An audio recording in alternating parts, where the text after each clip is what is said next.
Part 2. Didn't get keys to the locks. Um,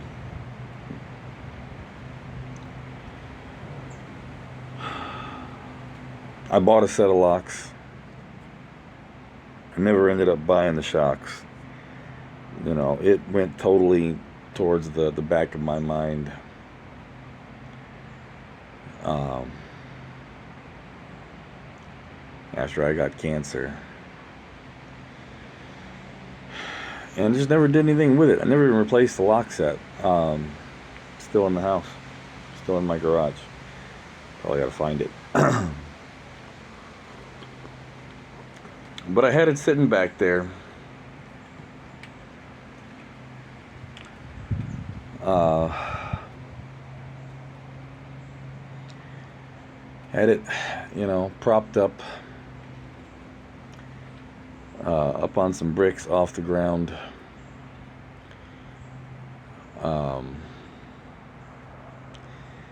So I got back there with my old truck, and it took me about an hour to get it up in the truck. It is not heavy. It weighs maybe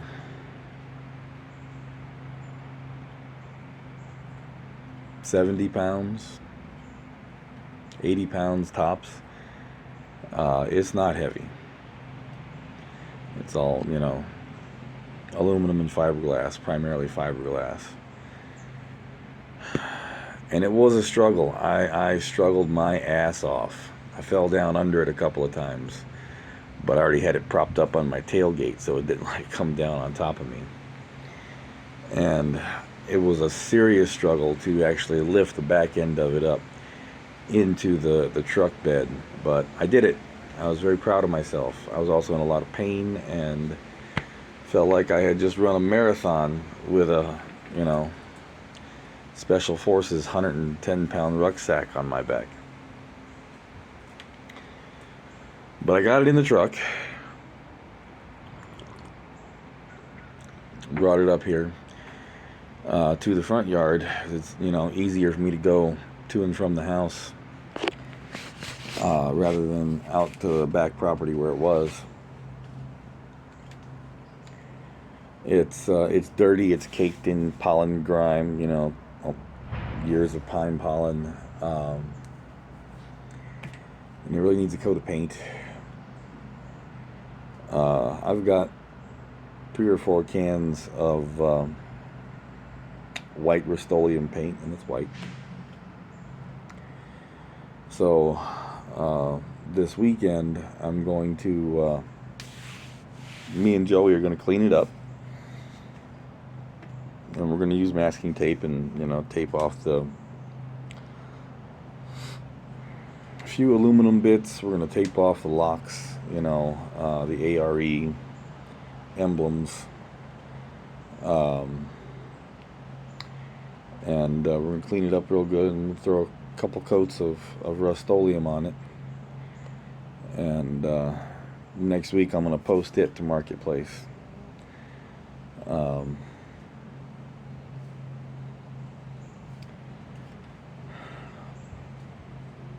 Try to find that lock set that I bought for it.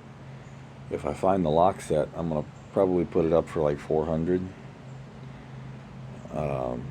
If I can't find the lock set, I'm gonna start at like $300, maybe $350, and I find the lock set, before somebody comes and gets it, I'll put it in and the price will go up.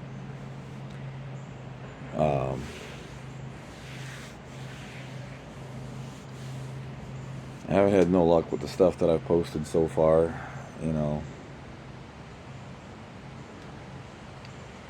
I've gotten several messages on like the lawnmower engines that I posted, like, man, you ought to be giving that shit away, don't know if it runs, people ain't gonna be able to test it. You messed up for even asking for money for that shit.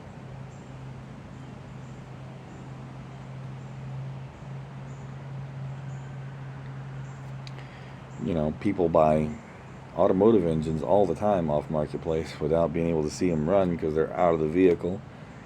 And I I've only ever bought one engine, met one guy that was selling an engine that had had it sitting on an engine stand, a specialized engine stand called a run stand, where it has all the necessary ability to and everything to hook up, battery, starter, necessary electrical, and even has gauges. And some of the nice ones even have a little radiator on them, so you can, run coolant. You can run an engine without the radiator, without the coolant being hooked up, but you better not let it heat up. You could do it for a minute, but you got to shut it down fast, because it overheats fast. But the good ones even have, the fancy ones even have a little radiator. A lot of guys build their own. I've got this big old, it's not a lumber cart. It might have been a lumber cart. It's like a big old flat cart. And I bought it from a secondhand store here in town a long time ago. And my goal was to use it to build a run stand, so that I could, buy an engine and put it on the run stand before I put it in a vehicle, or, I could fix up an engine, put it on the run stand, test it, make sure it was good, let people see, yeah, this runs. Never did that either. So many things fell by the wayside.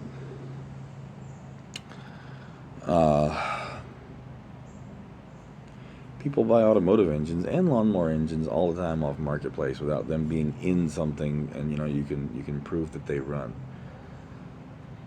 Like a push mower engine, something real simple, ripcord, no battery. I could make like a little jig. I've even got an old push mower deck out back that's in good shape. I could, bolt any engine to it and then fire it up. You could make a little jig, set it down, bolt it up, fire it up. But I'm not worried about all that right now. I'm just trying to get rid of junk and make a little bit of extra cash. So no luck yet. Maybe somebody will see this topper and say, hey, I gotta have it.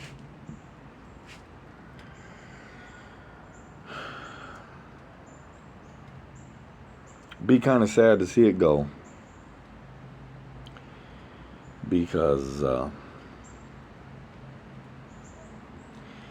it was the start of, me doing something good for myself and my family. It was the beginning of me being able to, level up in life. It was a symbol of my eventually being able to have my own business and work for myself instead of having to work for somebody else.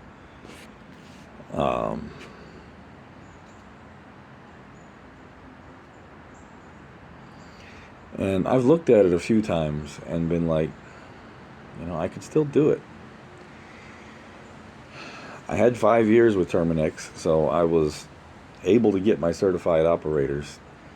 But, I haven't worked for them. I've been out of the game for almost 8 years. So I don't know if I could, take update classes and then go get my certified operators or what. But it's probably not a good idea for me to be around all the toxic chemicals. I mean, I don't think working with those chemicals gave me cancer.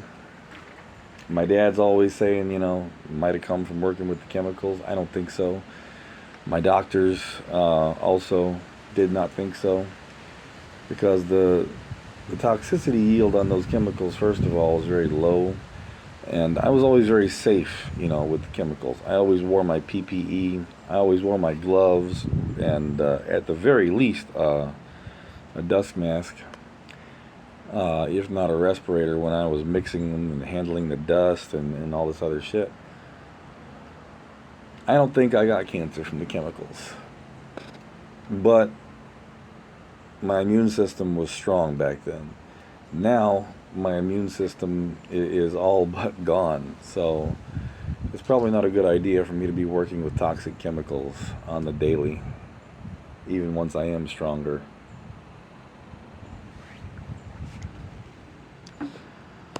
And all it's doing is sitting back there and collecting pollen and grime, so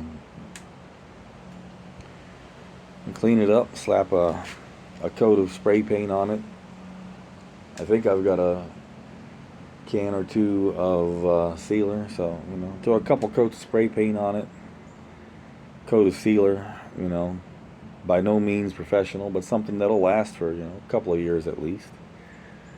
I used to spray paint car parts, body parts, and